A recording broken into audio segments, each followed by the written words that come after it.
Uh, I would like the honourable members to understand what was the ground situation. We issued very clear advisories because when an embassy tells students or Indian nationals saying if your stay is not essential, consider going back home. It is not something that is done lightly. It is something that students take very seriously, that other nationals also take. But I would like honourable members to understand the problem that the students faced. I have with me a list of universities. We approached, I don't want to take the name of the universities, but there was one big university which would not convert the mode of education to online, and in fact said that if anybody leaves at this time, they are jeopardizing their degree. There's a second university which said, I'll give you only online till February 25. There's a third university which said, I'll only give you for 2 weeks. One of them said, I'll give you till April 1. One of them said, I'll give you till May 1. Now, it is not correct. Please, No, please. look, the students have a future. The students have a future. I care about it whether you do or not. This is not correct.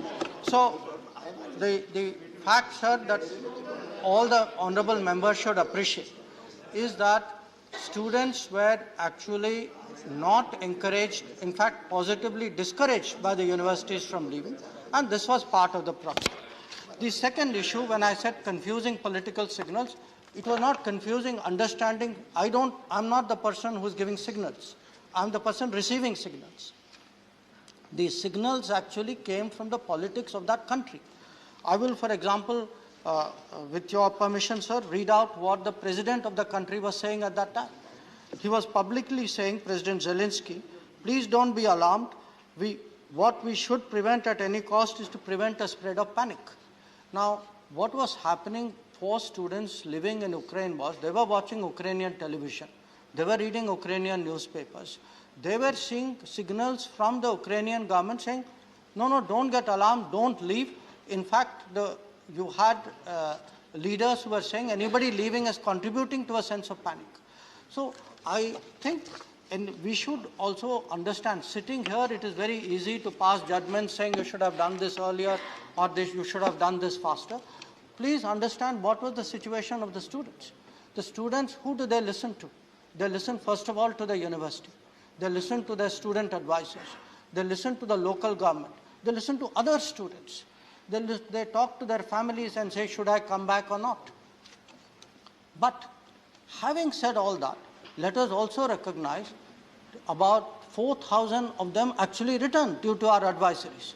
So please think that through. If our advisories were of no use, why did 4,000 people come back? The fact is, advisories impacted many people.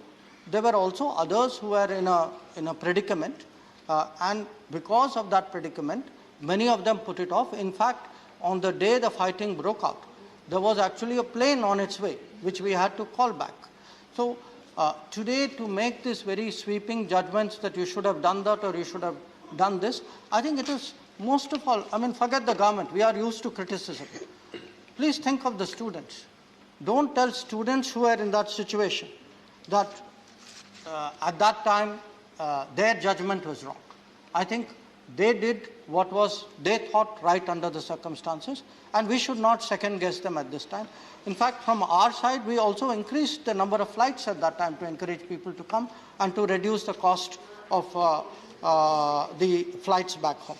The second issue, which was raised by Honourable Leader of Opposition, was regarding this unfortunate case of Naveen, and I've said it in my statement also. We will ensure that his mortal remains are brought back to this country. At this time, there are some processes at play. I don't want to share too many things at the moment until the picture is a little clearer. But I want to be very, very clear to the House through you, sir, that we will make every effort to bring back his mortal remains. So that assurance I am willing to give. Regarding the point which was raised by Mishra ji, I would like to say there are some odd people, not in thousands. There are in double digits people who are there. We are tracking them. We have issued repeated advisories saying anybody who is left behind, please tell us where you are. We have not been very public about it for their own safety. But again, even as I am speaking, sir, at this moment we have a operation to get out some students who are stuck in the south through the Russia route. So our effort will be anybody who's stuck, we will keep trying to bring them out. I think again the House should have that assurance.